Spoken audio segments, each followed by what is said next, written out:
Health messages used to focus on encouraging people to eat more fruits, vegetables, and leaner meats. But with the advent of the organic food industry, it appears that one apple could be better at keeping the doctor away than another. Organic food is generally promoted as being safer, more nutritious, and free of chemical additives. Organic crops are grown without chemical pesticides or fertilizers, and organic livestock are raised without antibiotics, growth hormones, or other drugs. Organic food is not genetically modified or irradiated. According to Euromonitor International, on a global scale, the market for organic, functional, allergen-free, and better-for-you foods will reach a record $1 trillion in 2017. America's CNBC, in a report titled "The Organic Food Revolution That is Minting Millionaires," says consumer demand is helping many startups pull off a successful launch, even in an industry notoriously difficult to crack because of competition from large retailers. Local company Organic Fertilizers Manufacturers Botswana, or OFMB, is capitalizing on this growing organic trend, taking advantage of what they describe as a massive raw material supply in Botswana and supplying even South Africa. In Botswana's efforts to derive more from its beef industry, who would have thought that it would be cow manure that would have such great prospects?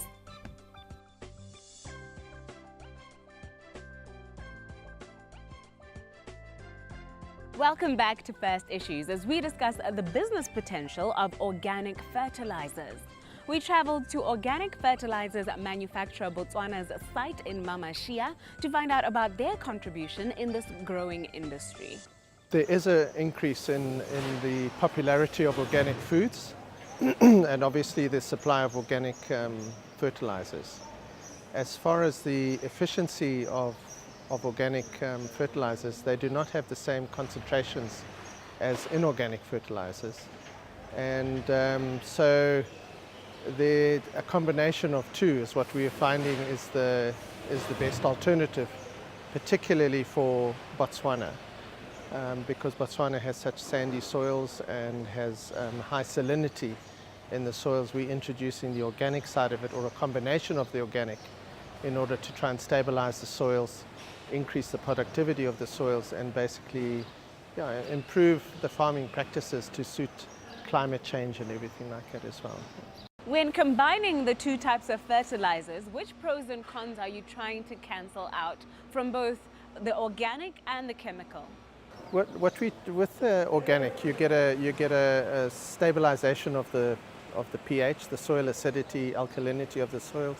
You get better moisture retention, stabilization, and nutrient uptake of the soils. We actually, with organic, we are feeding the soil as opposed to an inorganic fertilizer, which is feeding a plant directly and doing nothing for the soil.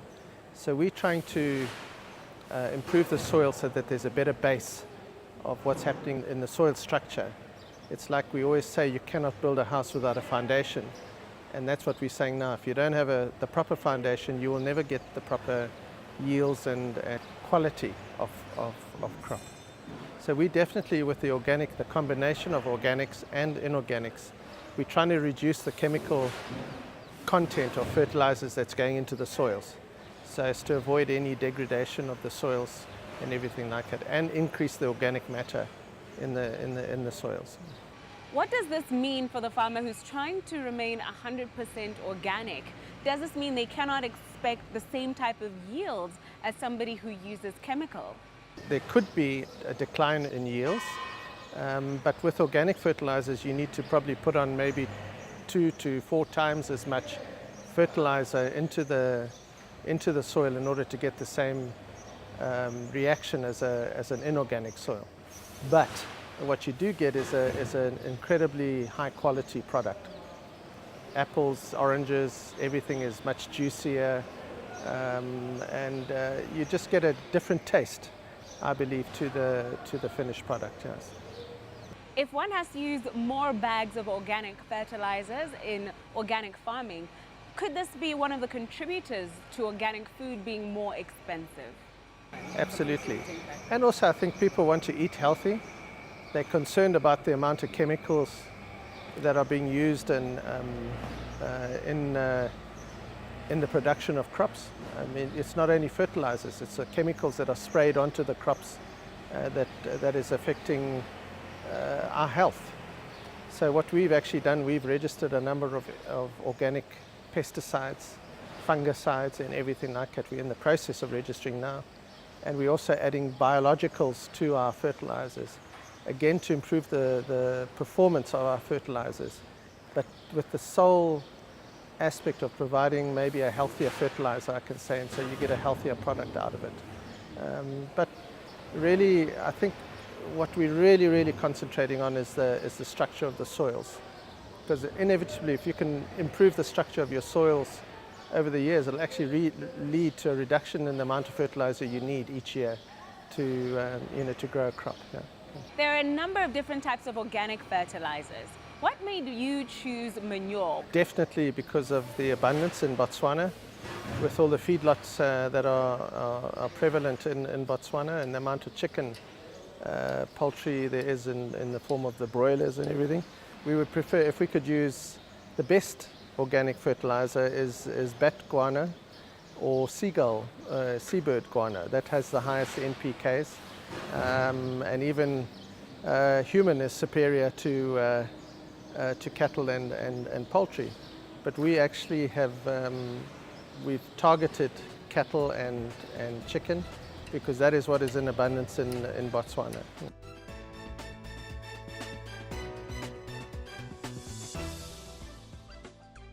Welcome back to First Issues as we continue to consider the prospects for organic fertilizers in light of the growing organic food market.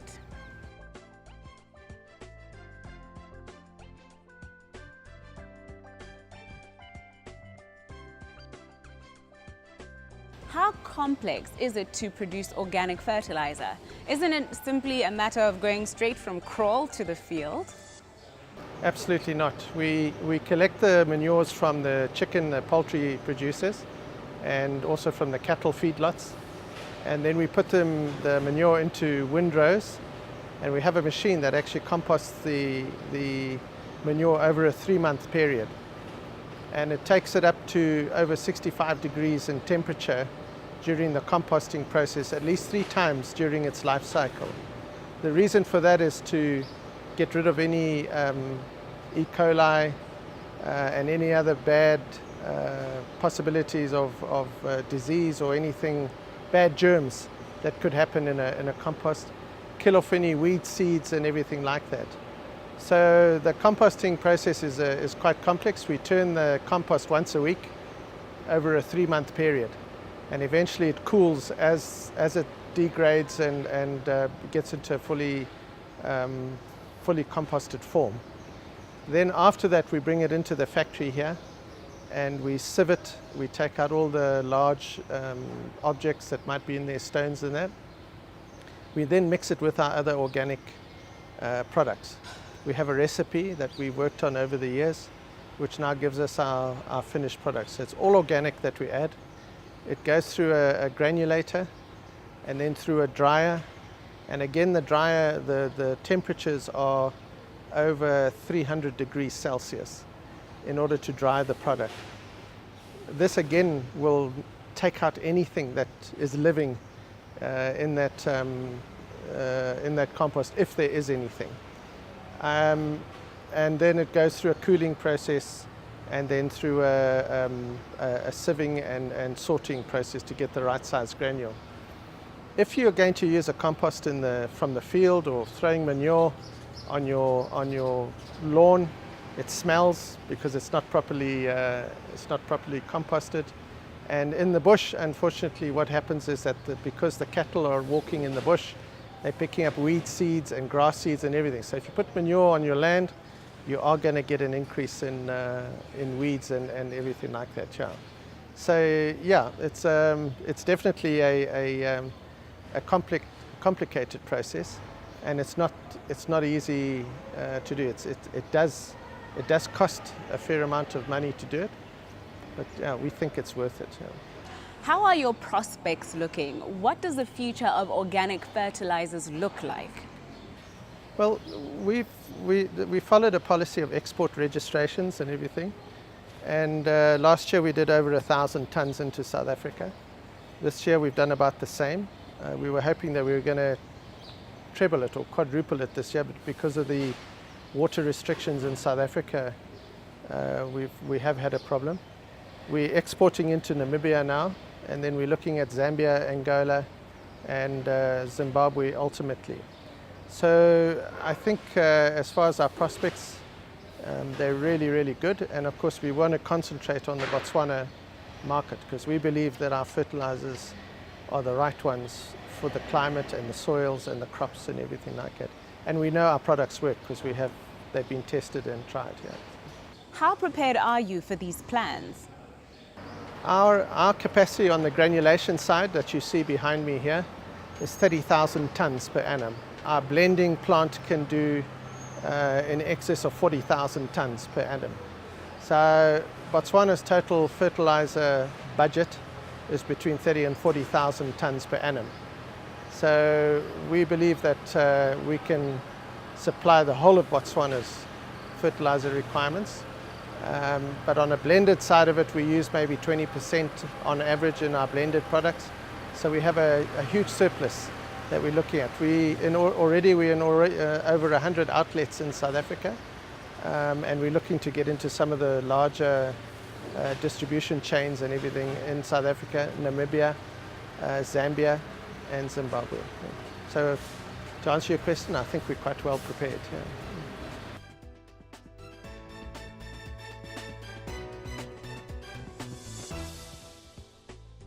Good evening and a very warm welcome to First Issues. As tonight, as we have been doing for some time, we consider the business etiquette practices from different parts of the world. Tonight, turning our attention to Uganda. Uganda is a moderately small country with an area of 241,038 square kilometers, almost half the size of Botswana, but with a population of almost 40 million people. That makes it almost 20 times that of Botswana, making it one of the highly populated countries in Africa. Uganda prides itself in significant natural resources, including ample fertile land, regular rainfall, and mineral deposits. It is thought that Uganda could feed all of Africa if it were commercially farmed. Uganda has managed to reform itself after former President Idi Amin's rule, during which the country largely suffered from corruption and gross economic mismanagement. The country began a program of economic recovery in 1981 and received considerable assistance from many parts of the world. Today, Uganda has a global competitiveness ranking of 115 out of a total of 140 countries, ahead of Egypt at 116 and Nigeria at 124. Join us this evening as we talk to a Ugandan businessman in real estate, Mr. Roscoe Bonna, who will give us a clear overview on Uganda's business culture, opportunities, and its way of doing things.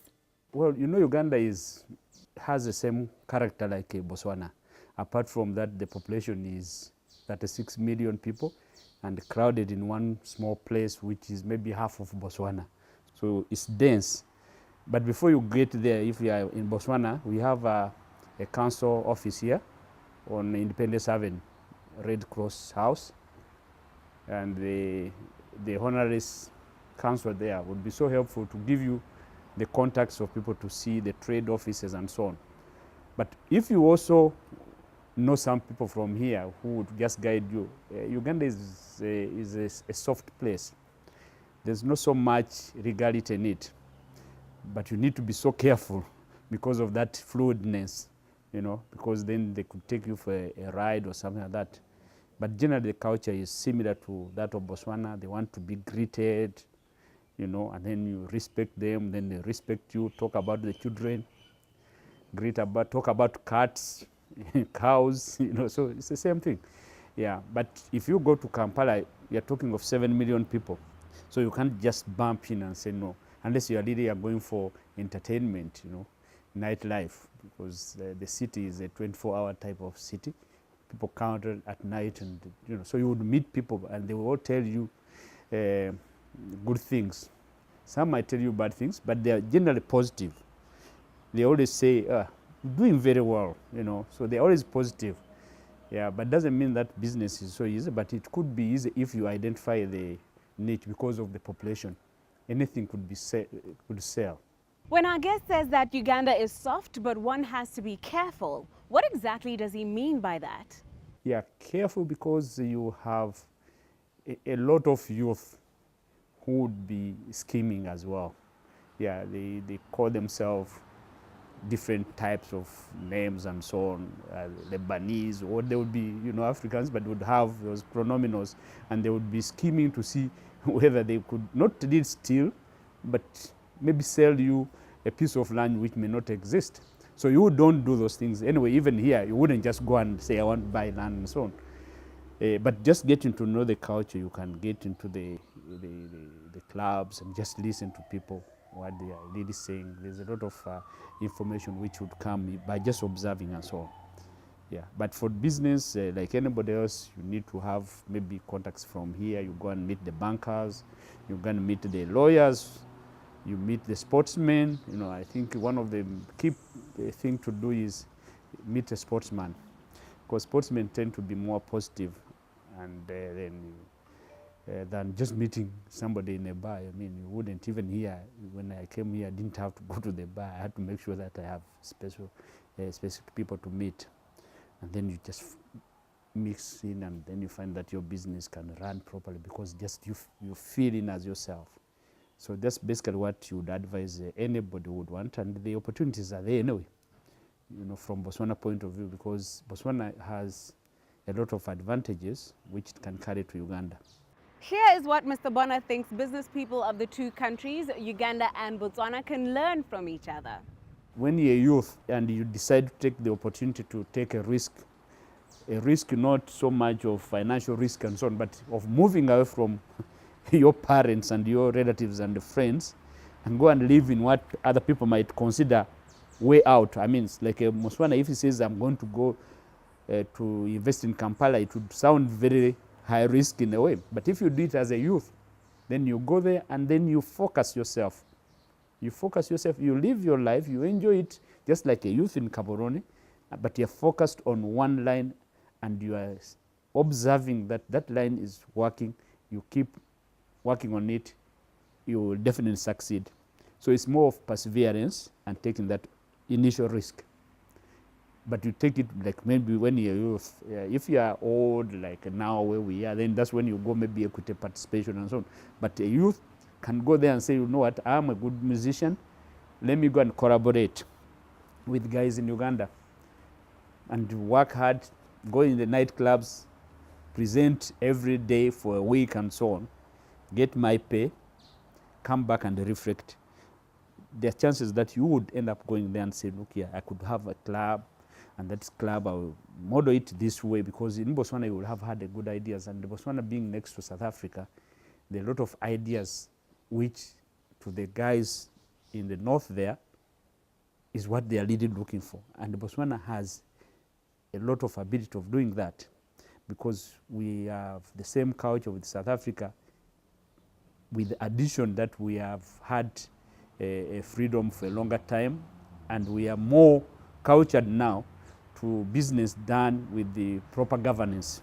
Because I think governance is what keeps us here. If you say, why would the Ugandan want to come here and work in Botswana and not take the advantage of 36 million people, is the levels of governance, corporate governance, and is different in Africa, and Botswana scores very highly. Okay, Botswana may not even know that they are scoring so nicely on that ground, but we people who come from elsewhere, we can know that this is, and that is what keeps us here. Its profit is not so much. I think feeling that you can do something which you want to do without interference, without really having to pull strings which you don't want to do, you don't want to feel there, don't have to be corrupt, you don't have to be, you just sit and do your own thing and then leave. And then the profit comes, but it's not the main thing. For people who stay longer here, it's not the main thing. It's just that environment which Sometimes somebody else may not point at it because you will be complaining it's too hot here or it's too cold, there's no rain, there's nothing. But then you're not even moving. You get what I mean?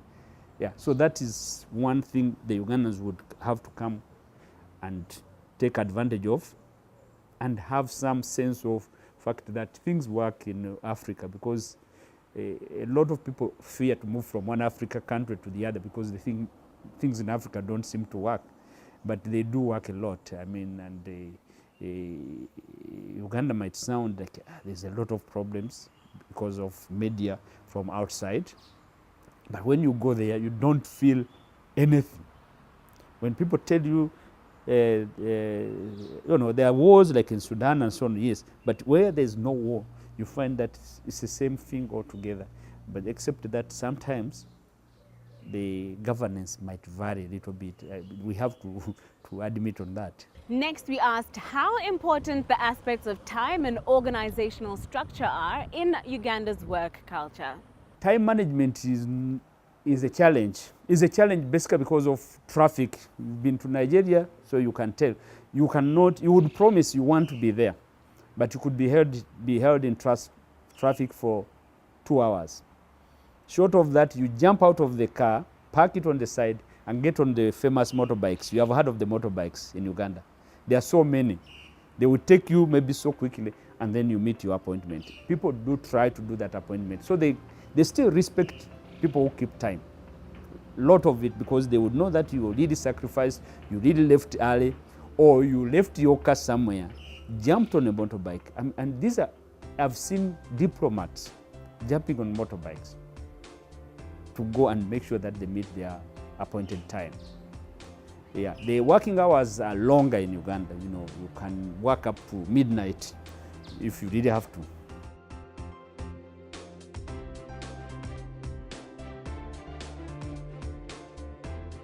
What do you make of Mr. Bonna's observations? What are your 2 cents? Share them with us, and we could pass on your message to the rest of Botswana.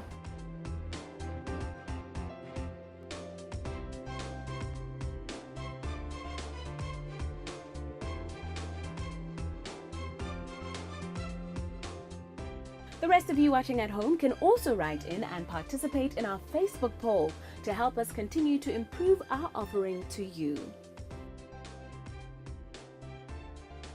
That is it for this evening. Here's what's in store for you next week. With that, I, Nameto Samakula, the team behind First Issues, and our sponsors, First National Bank, wish you good night.